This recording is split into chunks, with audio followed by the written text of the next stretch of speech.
a God of moral standards. Man early came to know Jehovah not merely as a wise and bountiful provider, but also as a God of morals, one holding to definite standards as to what is right and what is wrong in conduct and practice. If, as indicated, Adam knew the account of creation, then he also knew Jehovah had divine standards, for the account says of his creative works that Jehovah saw that it was very good, hence meeting his perfect standard. Ge 1. 3, 4, 12, 25, 31. Compared to 32. 3, 4. Without standards there could be no means for determining or judging good and bad, or for measuring and recognizing degrees of accuracy and excellence. In this regard, the following observations from the Encyclopaedia Britannica 1959, Volume 21, pages 306, 307 are enlightening. Man's accomplishments in establishing standards pale into insignificance when compared with standards in nature.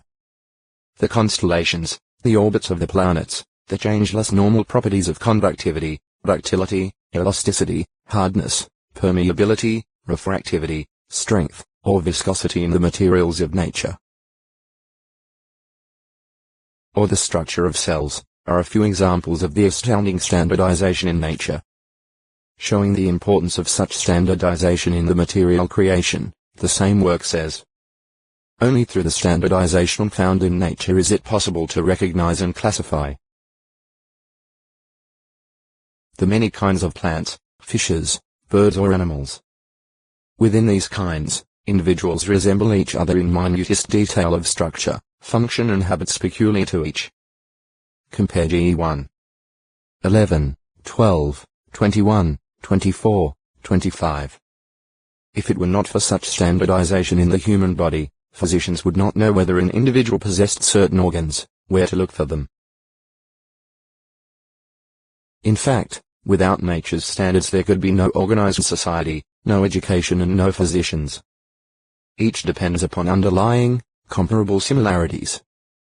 Adam saw much stability in Jehovah's creative works, the regular cycle of day and night, the steady downward course of the water in Eden's river in response to the force of gravity, and countless other things that gave proof that Earth's creator is not a god of confusion but of order. Ge 1. 16-18. 2. 10.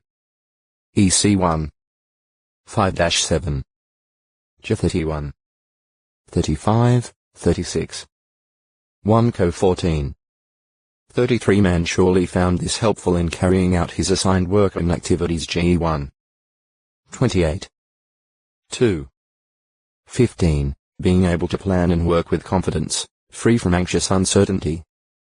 In view of all of this, it should not have seemed strange to intelligent man that Jehovah should set standards governing man's conduct and his relations with his Creator.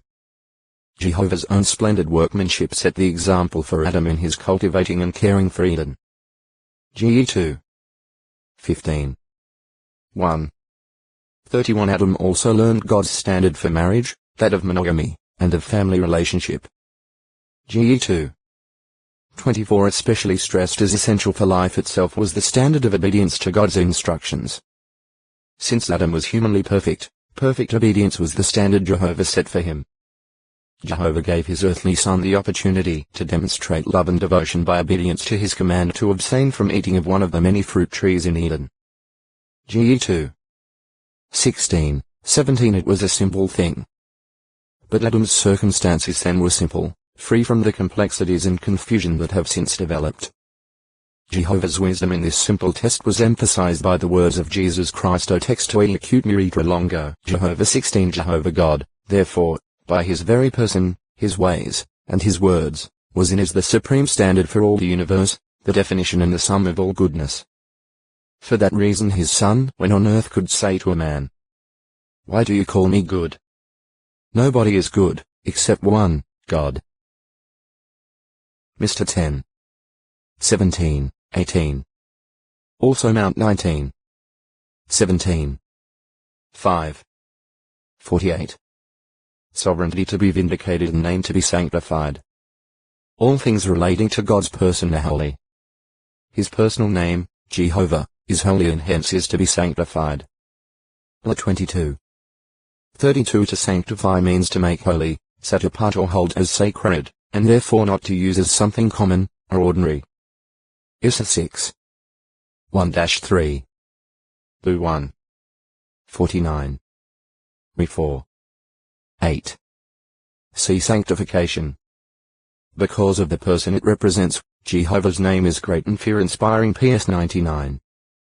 3, 5, majestic, and unreachably high. PS 8. 1. 148.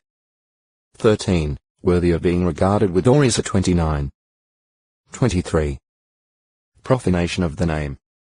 The evidence is that the divine name was so regarded until events in the Garden of Eden brought about its profanation. Satan's rebellion brought God's reputation into question.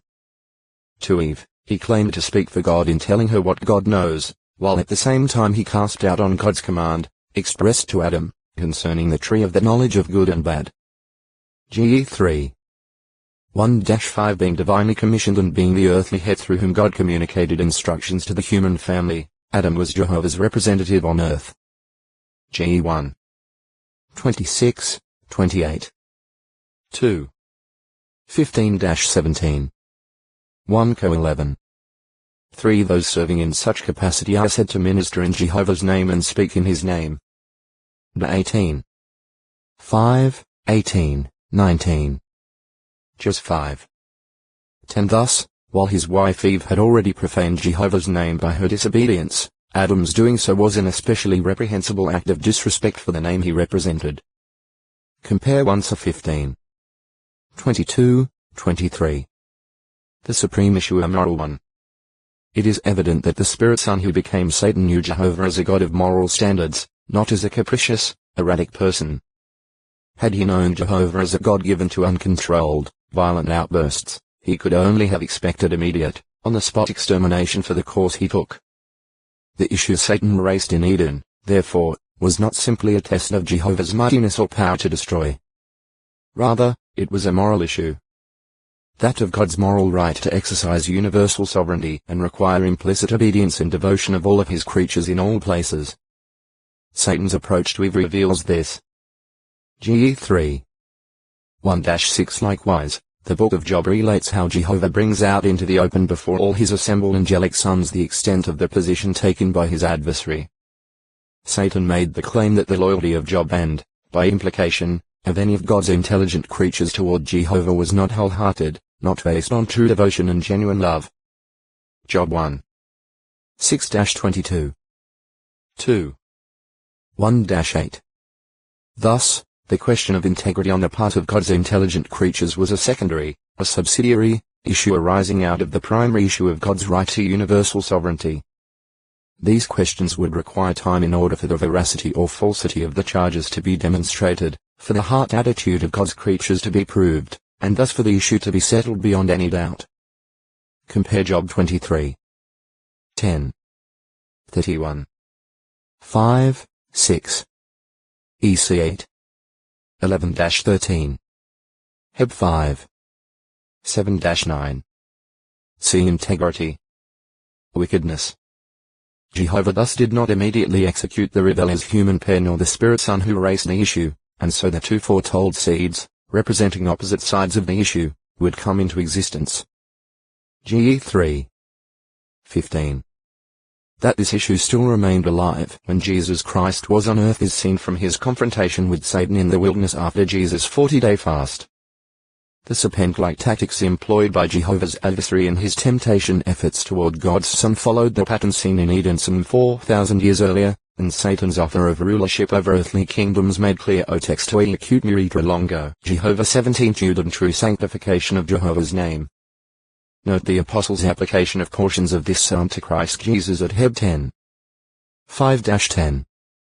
Upon the sanctification of Jehovah's name, therefore, depend the good order, peace, and well-being of all the universe and its inhabitants. God's Son showed this, at the same time pointing out Jehovah's means for accomplishing his purpose, when he taught his disciples to pray to God. Let your name be sanctified. Let your kingdom come. Let your will take place, as in heaven, also upon earth. Mount 6. 9, 10th This primary purpose of Jehovah provides the key for understanding the reason behind God's actions and his dealings with his creatures as set forth in the entire Bible. Thus, we find that the nation of Israel, whose history forms a large part of the Bible record, was selected to be a name people for Jehovah. De 28. 9, 10. 2 ch 7. 14. Isra 43. 1, 3, 6, 7 Jehovah's law covenant with them laid prime importance on their giving exclusive devotion to Jehovah as God and not taking up his name in a worthless way, for Jehovah will not leave the one unpunished who takes up his name in a worthless way. X 20. 1-7. Compare 19. 12. 24. 10-23. By his display of his power to save and power to destroy when liberating Israel from Egypt, Jehovah's name was declared in all the earth, its fame preceding Israel in their march to the promised land. X 9. 15, 16. 15. 1-3, 11-17. 2 7. 23. J 32. 20, 21 as the prophet Isaiah expressed it. Thus you led your people in order to make a beautiful name for your own self. Isaiah 63. 11-14 When Israel showed a rebellious attitude in the wilderness, Jehovah dealt mercifully with them and did not abandon them. However, he revealed his primary reason in saying, I went acting for the sake of my own name that it might not be profaned before the eyes of the nations. S 20. 8-10.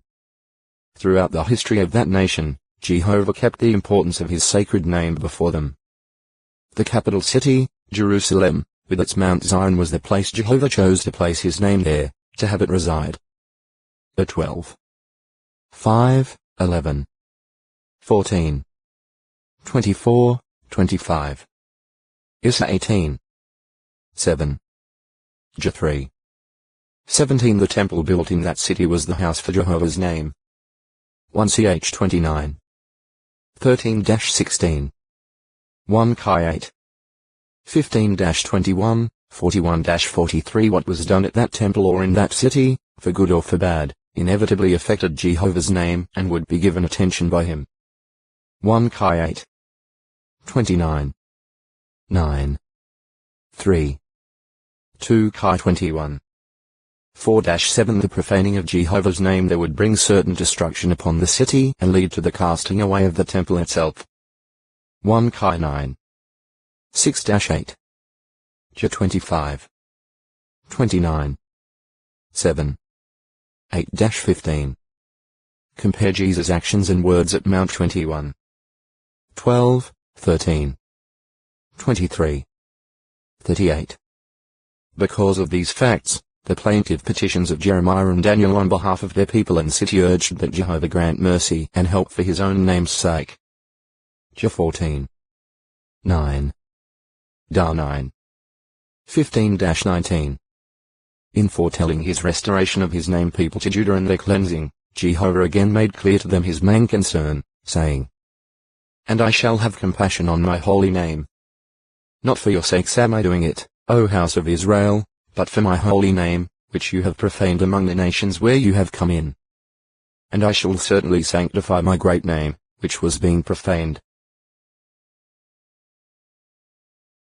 And the nations will have to know that I am Jehovah, is the utterance of the sovereign Lord Jehovah, when I am sanctified among you before their eyes. S 36. 20-27, 32. These and other scriptures show that Jehovah does not exaggerate mankind's importance. All men being sinners, they are justly worthy of death, and it is only by God's undeserved kindness and mercy that any will gain life. Row 5. 12, 21. 1 Job 4. 9, 10 Jehovah owes nothing to mankind, and life everlasting for those who attain it will be a gift, not wages earned. Row 5. 15. 6. 23. Tilt 3. 4, 5 True, he has demonstrated unparalleled love toward mankind. Job 3. 16. Row 5. 7, 8. But it is contrary to o textui acute miritra longo, Jehovah 18. Mankind for life. Joe 3. 36. He takes no pleasure in the death of the wicked as 18. 23, 32. 33. 11. Yet neither will he allow the wicked to escape the execution of his judgment. Am 9. 2-4. Row 2. 2-9. He is patient and long-suffering, with salvation in view for obedient ones. 2p3. 8-10. Yet he will not tolerate forever a situation that brings reproach upon his lofty name. PS 74. 10, 22, 23. Issa 65. 6, 7. 2pe2. 3. He shows compassion and is understanding regarding human frailties, forgiving repentant ones in a large way. PS 103. 10-14. 130. 3, 4. Issa 55. 6, 7. Yet he does not excuse persons from the responsibilities they rightly bear for their own actions and the effects these have on themselves and their families. They reap what they have sown. 30. 19, 20. G 6. 5, 7, 8. Thus, Jehovah shows a beautiful and perfect balance of justice and mercy. Those having the proper perspective of matters as revealed in his word. Issa 55. 8, 9. As 18. 25, 29-31 will not commit the grave error of trifling with his undeserved kindness or missing its purpose. 2 Co 6. 1. Heb 10. 26-31. 12. 29. Unchanging in qualities and standards. As Jehovah told the people of Israel, I am Jehovah. I have not changed. Mal 3. 6. This was some 3,500 years after God's creation of mankind, and some 1,500 years from the time of God's making the Abrahamic covenant. While some claim that the God revealed in the Hebrew scriptures differs from the God revealed by Jesus Christ and by the writers of the Christian Greek scriptures, examination shows this claim to be without any foundation. Of God, the disciple James rightly said, with him there is not a variation of the turning of the shadow. Ches 1. 17. There was no mellowing of Jehovah God's personality during the centuries, for no mellowing was needed. His severity as revealed in the Christian Greek scriptures is no less nor his love any greater than it was at the beginning of his dealings with mankind in Eden. The seeming differences in personality are in reality merely different aspects of the same unchanging personality. These result from the differing circumstances and persons dealt with, calling for different attitudes or relationships. Compare Issa 59. 1-4. It was not Jehovah, but Adam and Eve, who changed. They put themselves in a position where Jehovah's unchangeable righteous standards allowed no further dealings with them as members of his beloved universal family. Being perfect, they were fully responsible for their deliberate wrongdoing. Row 5. 14. And hence beyond the limits of divine mercy, although Jehovah showed them undeserved kindness in starting them out with clothing and allowing them to live for centuries outside the sanctuary of Eden and bring forth offspring before they finally died from the effects of their own sinful course. Ge 3. 8-24. After their eviction from Eden, all divine communication with Adam and his wife apparently ceased. Why? He can deal with imperfect humans. Jehovah's just standards allowed for his dealing differently with Adam and Eve's offspring than with their parents. Why? For the reason that Adam's offspring inherited sin, hence involuntarily started life as imperfect creatures with a built-in inclination toward wrongdoing. PS 51. 5. Row 5. 12. Thus, there was basis for mercy toward them. Jehovah's first prophecy Ge 3. 15, spoken at the time of pronouncing judgment in Eden, showed that the rebellion of his first human children as well as that of one of his spirit sons had not embittered Jehovah nor dried up the flow of his love. That prophecy pointed in symbolic terms toward the righting of the situation produced by the rebellion and a restoration of conditions to their original perfection, the full significance being revealed millenniums later. Compare the symbolisms of the serpent, the woman, and the seed at 3:12. 9, 17. 3. 16, 29. 4. 26, 27.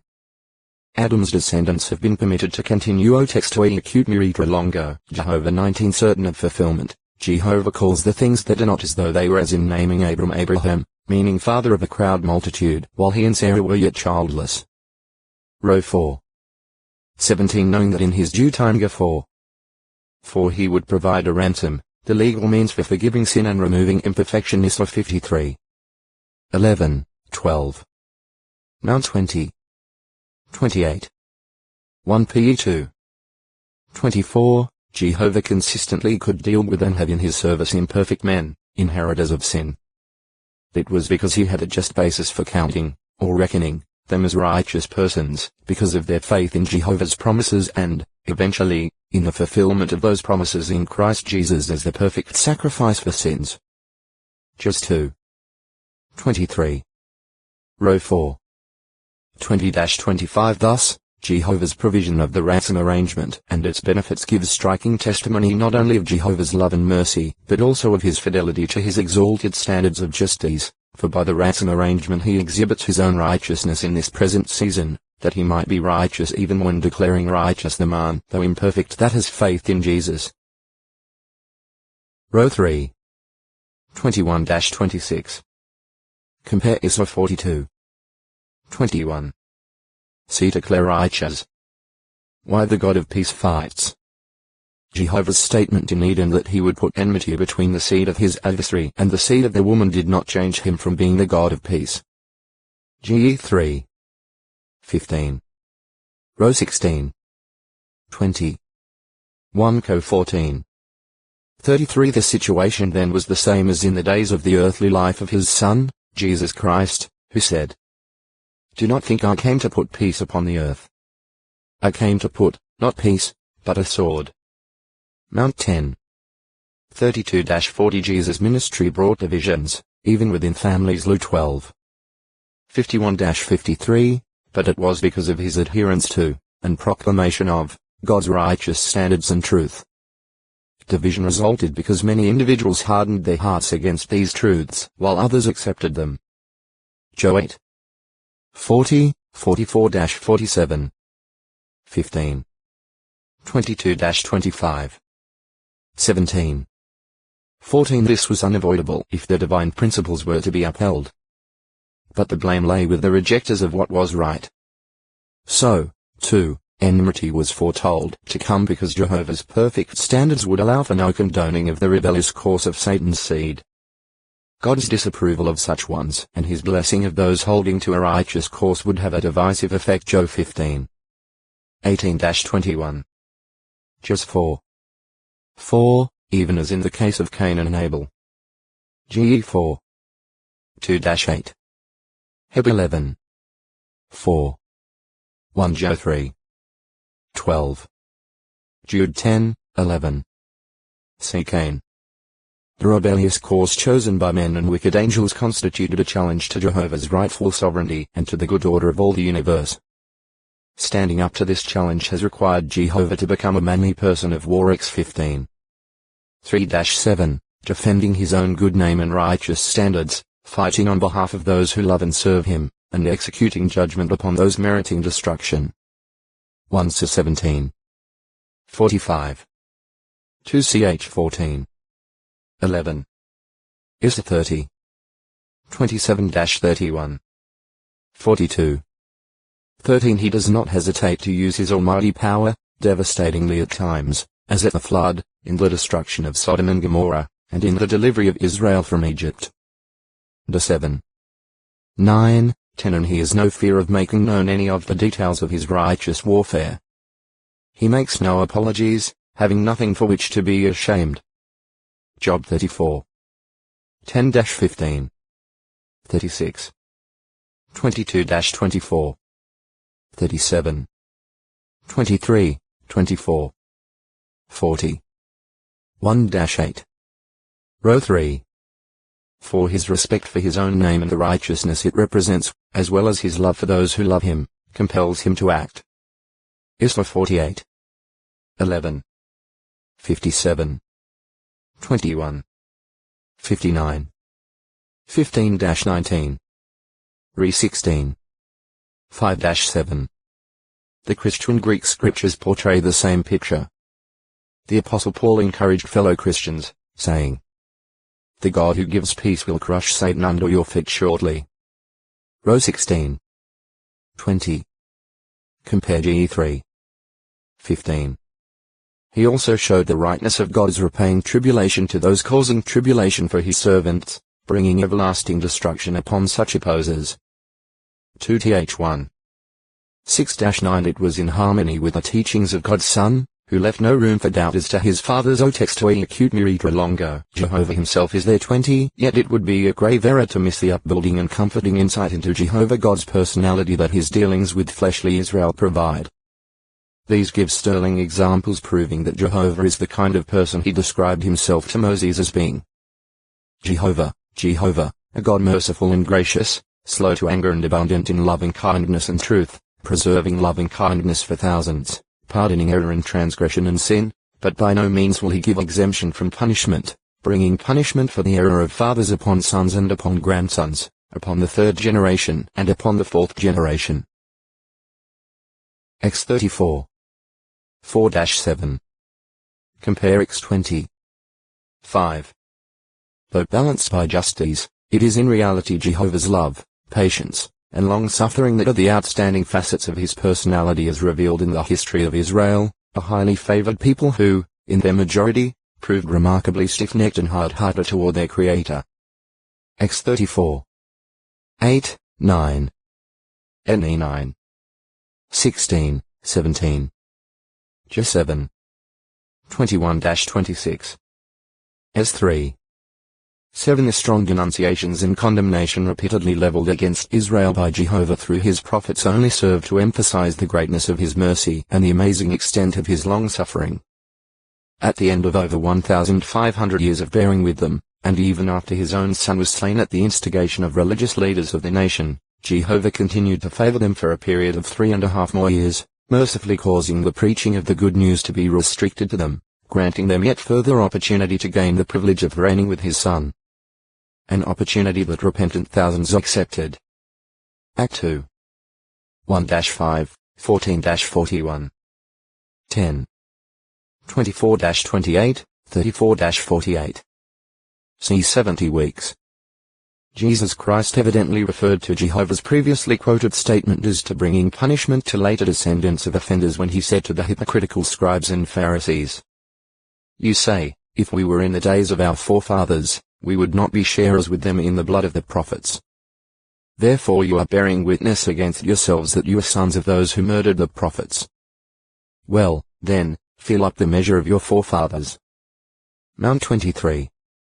29-32. Despite their pretensions, by their course of action such ones demonstrated their approval of the wrong deeds of their forefathers and proved that they themselves continued to be among those hating Jehovah. X 20. 5. Mount 23. 33-36. Job 15. 23, 24. Thus, they, unlike the Jews who repented and heeded the words of God's Son, suffered the cumulative effect of God's judgment when, years later, Jerusalem was besieged and destroyed and most of its population died. They could have escaped but chose not to avail themselves of Jehovah's mercy. Luke 21. 20-24. Compare Dar 9. 10, 13-15. His personality reflected in his Son. In every respect Jesus Christ was a faithful reflection of the beautiful personality of his Father, Jehovah God, in whose name he came. Job 1. 18. Mount 21. 9. Job 12. 12, 13. Compare PS 118. 26. Jesus said, "The Son cannot do a single thing of his own initiative, but only what he beholds the Father doing. For whatever things that one does, these things the Son also does in like manner." Job 5. 19. It follows, therefore, that the kindness and compassion, the mildness and warmth, as well as the strong love for righteousness and hatred of wickedness that Jesus displayed had 1. 8, 9, are all qualities that the Son had observed in his Father, Jehovah God. Compare Mount 9. 35, 36 with PS 23. 1-6 and ISA 40. 10, 11. Mount 11. 27-30 with ISA 40. 28-31 and ISA 57. 15, 16. Lu 15. 11-24 with PS 103. 8-14. Lu 19. 41-44 with ES 18. 31, 32.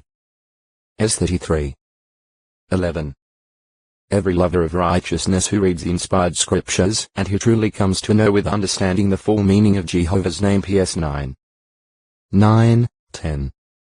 91. 14. Just 16. 21 has every reason, therefore, to love and bless that name PSO text to acute miritra longo. Jehovah of armies 21. Jehovah is our righteousness. The expression translated from the two words you outside middle. QE found at Jeremiah 23. 6 and 33. 16. Jeremiah 23. 5, 6 is a messianic prophecy describing the future king sprouting from David's line to execute justice and righteousness in the land. Since he rules as God's representative even as David, and others, sat upon Jehovah's throne as God's anointed king. 1 Ch 29. 23, the prophecy says, this is his name with which he will be called, Jehovah is our righteousness. There is no basis for claiming, as some have, that this means that Jesus, the Messiah, and Jehovah are the same, forming one God. This can be seen from the fact that the similar messianic prophecy at Jeremiah 33. 14-16 applies the identical expression to Jerusalem, saying, and this is what you will be called, Jehovah is our righteousness.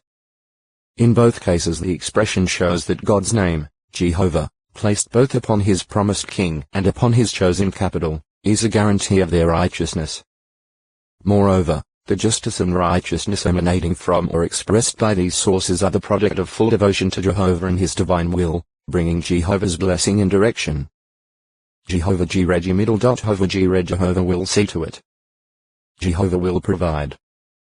A place on one of the mountains in the land of Moriah where Abraham found a ram caught in a thicket and subsequently offered it instead of Isaac. Abraham viewed this ram as Jehovah's provision and therefore named the place Jehovah Jireh.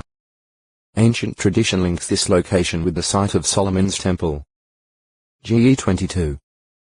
2, 13, 14. See Moriah. Jehovah Nissi G middle. Jehovah Nissi.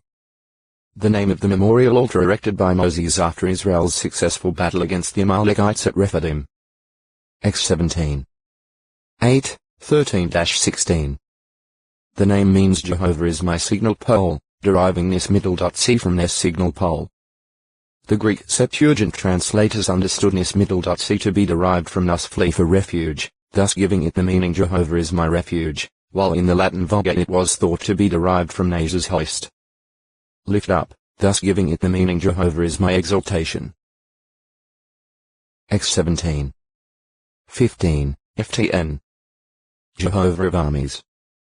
This expression, found 285 times, with variations, in the scriptures, translates the Hebrew Yahweh middle. Watsiva middle. Oath. The prophetic books, particularly Isaiah, Jeremiah, and Zechariah, contain by far the majority of its occurrences. Paul and James, quoting from or alluding to the prophecies, used its equivalent transliterated into Greek in their writings. Row 9. 29. Just 5. 4. Compare ISA 1. 9. The Hebrew words middle. Vay singular. Plural, Tsiva middle. Oath basically means a literal army of soldiers, or combat forces, as at Genesis 21. 22. Deuteronomy 20. 9, and many other texts. However, the term is also used in a figurative sense as in the heavens and the earth and all their army, or the sun and the moon and the stars, or the army of the heavens. GE 2. 1. De 4. 19. The plural form Tsiva middle. Oath is employed a number of times as applying to the Israelite forces, as at Exodus 6. 26. 7. 4. Numbers 33. 1. Psalms 44. 9. 60. 10. Some scholars believe that the armies in the expression Jehovah of armies include not only the angelic forces, but also the Israelite army and the inanimate heavenly bodies.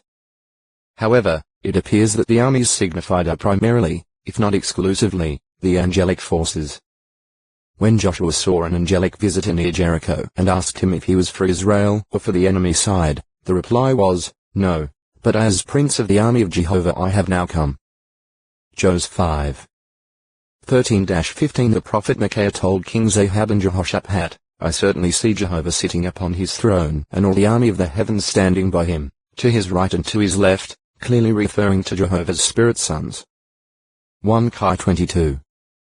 19-21 The use of the plural form in Jehovah of armies o textoi acute miritra longo, Jehovah's Day 22 unaided by any earthly military force, challenged the formidable Philistine Goliath in the name of Jehovah of armies, the God of the battle lines of Israel. 1 17. 45 Not only in times of literal battle, but also in all other trialsome situations or occasions of importance God's people as a whole and as individuals could take courage and hope from recognizing the majesty of Jehovah's sovereign position, reflected in his control over the mighty forces serving from his heavenly courts. 1 1. 9-11. 2 6. 18. 7. 25-29 The use of the expression Jehovah of armies by the prophets supplied yet one more reason for those hearing the prophecies to be certain of their fulfillment. Jehovah's Day. See Day of Jehovah. Jehovah Shalom Jehovah Shalom Jehovah is peace. The name given to the altar that Gideon built at Ophra W of the Jordan. After having seen Jehovah's angel, Gideon feared that he would die. But he was assured, "Peace be yours. Do not fear. You will not die." Out of gratitude, Gideon built the altar, evidently not for sacrifice, but as a memorial to Jehovah. JG 6. 22-24. Jehozabad G Hosa probably, Jehovah has endowed. 1. The second of Obed-Edom's 8 sons included among the sanctuary gatekeepers. 1 Ch 26. 1, 4. 5, 13, 15. 2. A Benjamite officer over 180,000 in King Jehoshaphat's army. 2 Ch 17. 17, 18. 3. An accomplice in the slaying of King Jehoash of Judah. Jehozabad and Josiah, servants of Jehoash, put the king to death because he had murdered Jehoiada's son Zechariah. They themselves were killed by Jehoash's son and successor, Amaziah. Jehozabad was the son of a Moabitess named Shimrath and of Shomer. 2 Kai 12. 20, 21. 2 Ch 24. 20-22, 25-27. 25. 1, 3. Jehozadak Hosa probably, Jehovah pronounces righteous, Jozadak Josa shortened form of Jehozadak. The shorter form is used in Nehemiah, the longer form elsewhere. Father of High Priest Jeshua or Joshua. S 3. 2. Hag 1. 12. Zech 6. 11 Jehozadak was taken into exile after Nebuchadnezzar killed his father, the chief priest Sariah, and thus through him the high priestly line was preserved. 1 Ch 6. 14, 15. 2 Kai 25. 18-21. Ne 12. 26. Jehu possibly, Jehovah is he. 1. A Benjamite of the city of Anathoth who came as a volunteer to serve with David. David was then at Ziklag as a refugee from King Saul. Jehu was among the mighty men armed with the bow, using the right hand and using the left hand with stones or with arrows in the bow. 1 Ch 12. 1-3. 2. A prophet, the son of Hanani. He foretold the destruction of the house of Baasha, king of Israel. 1 Kai 16. 1-4, 7, 12 More than 33 years later, a prophet by the same name and hence, perhaps the same person reproved King Jehoshaphat of Judah for his friendship with and assistance to wicked King Ahab of Israel. 2 Ch 19. 1-3 or 2 Chronicles 20. 34 Jehoshaphat's history is said to be written among the words of Jehu the son of Hanani, which were inserted in the book of the kings of Israel. 3. The son of Jehoshaphat, not King Jehoshaphat of Judah and grandson of Nimshi. 2 Kai 9. 14 Jehu ruled as king of Israel from about 904 to 877 BCE. During the reign of King Ahab of Israel, Elijah the prophet had fled to Mount Horeb to escape death at the hands of Ahab's wife Jezebel. God commanded Elijah to go back and to anoint 3 men. Elisha as Elijah's successor, Hazael as king of Syria, and Jehu as king of Israel. 1 Kai 19. 15, 16 Elijah anointed Elisha, or appointed him. See anointed, anointing. However, the anointing of Jehu remained for Elijah's successor Elisha actually to perform. Was this leaving of Jehu's anointing to Elisha due to procrastination on Elijah's part? No. A while after giving Elijah the command, Jehovah told him that the calamity on Ahab's house to be executed by Jehu would not come in Ahab's day, but in the days of Ahab's son. 1 Kai 21.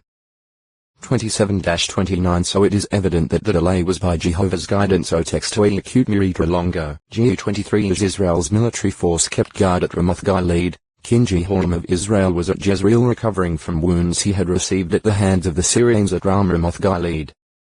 The king of Judah, Ahijah, was also there. He was a nephew of Jehoram of Israel, for his mother was Athaliah the sister of Jehoram of Israel and the daughter of Ahab and Jezebel. King Ahijah had come to Jezreel on a visit to his sick uncle, Jehoram. 2 Kai 8. 25, 26, 28, 29. Jehu's anointing. Elisha called one of the sons of the prophets, his attendant, telling him to take a flask of oil, go to the Israelite camp at Ramoth Gilead, there anoint Jehu, and flee. Elisha's attendant obeyed, calling Jehu away from the other officers into a house, where he anointed him and stated Jehu's commission to destroy the entire house of Ahab. Then the attendant fled, as Elisha had directed. 2 Kai 9. 1-10. On coming out of the house, Jehu tried to pass off the matter lightly, as though the prophet had said nothing of importance. But the men saw from his appearance and manner that something of significance had occurred. On being pressed, Jehu revealed that he has been anointed as king of Israel. On hearing this pronouncement, the army immediately proclaimed him king. 2 Kai 9. 11-14. Destruction of the house of Ahab. Giving orders to keep the matter secret from Jezreel, Jehu rode furiously toward that city. 2 Kai 9. 15, 16 Messengers sent out from Jezreel by Jehoram to inquire is there peace, were sent to the rear of Jehu's men. As the heaving mass of Jehu's horsemen and chariots came closer, the chariot driving of Jehu with madness identified him to the watchman on the tower. Jehoram the king of Israel and son of Ahab became suspicious and rode out in his war chariot, reaching Jehu at Naboth's tract of land. Jehu shot him with an arrow and, recalling the prophecy of Elijah, commanded his adjutant Pekah to throw his body into the field of Naboth. Then Jehu continued on into the city of Jezreel. Apparently Ahab's grandson Ahijah, who had come out of the city with Jehoram, tried to make his way back to his own capital, Jerusalem, but got only as far as Samaria and hid there. He was captured later and taken to Jehu near the town of Ibleam, not far from Jezreel. Jehu ordered his men to kill him in his war chariot. They wounded him mortally, on the way up to Gur, near Ibleam, but he escaped and fled to Megiddo, where he died. Then he was taken to Jerusalem and buried there. 2 Kai 9. 17-28. 2 Ch 22. 6-9. On Jehu's arrival in Jezreel, Ahab's widow Jezebel called out, "Did it go all right with Zimri the killer of his lord?" See 1 Kai 16. 8-20. But Jehu, unmoved by this veiled threat, called upon the court officials to throw her down. They complied. Her blood spattered on the wall, and Jehu trampled her under his horses. Possibly giving a further insight into Jehu's character is the terse statement in the account, after that he came on in and ate and drank, then commanded her burial. In the meantime Jezebel had been eaten by the dogs, which circumstance brought back to Jehu's mind Elijah's prophetic expression concerning her death. 2 Kai 9. 30-37. 1 Kai 21. 23. Jehu wasted no time in pursuing the completion of his mission. He challenged the men of Samaria to set one of Ahab's 70 sons on the throne and fight. But in fear they expressed loyalty to Jehu. Jehu boldly tested their loyalty by saying, "If you belong to me, take the heads of the men that are sons of your Lord and come to me tomorrow at this time at Jezreel." The next day messengers appeared, carrying in baskets the 70 heads, which Jehu commanded to be put in 2 heaps at the gate of Jezreel until morning. After this Jehu killed all of Ahab's distinguished men, his acquaintances, and his priests. Then he slaughtered 42 other men, the brothers of Ahab's grandsons.